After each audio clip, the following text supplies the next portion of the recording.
मूर्ख गधा। एक समय की बात है, किसी कस्बे में एक धोबी रहता था।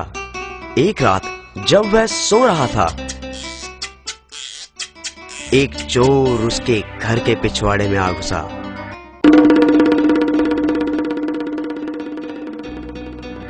धोबी का एक कुत्ता और एक गधा वहां एक खूंटे के साथ बंधे हुए थे।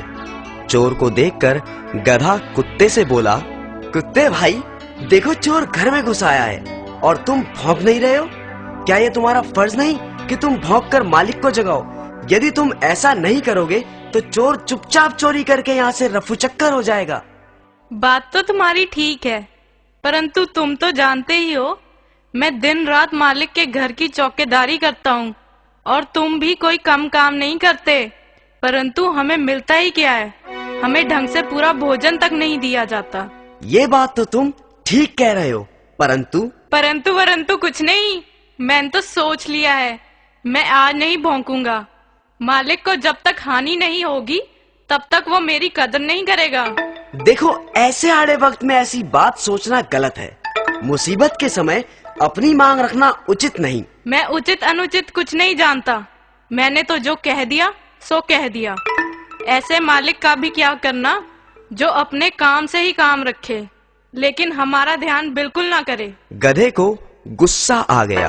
ओए मतलब परस्त, तू अपने फर्ज में कोताही कर सकता है, परंतु मैं तेरी तरह कमीना नहीं। लगता है मुझे ही कुछ करना पड़ेगा। और गधा जोर जोर से रैंकने लगा। गहरी नींद में सोए हुए धोबी की नींद गधे के रैंकने की आवाज से खुल गई। वो गुस्से से बिस्तर से उठा और जाकर लाठी से गधे को जोर जोर से पीटने लगा। पिटाई इतनी बुरी तरह से हुई कि कमजोर गधे ने वहीं अपने प्राण त्याग दिए। तो बच्चों, समझे कुछ? इसीलिए तो कहते हैं, अपने काम से काम रखो, दूसरे के काम में टांग ना अड़ाओ।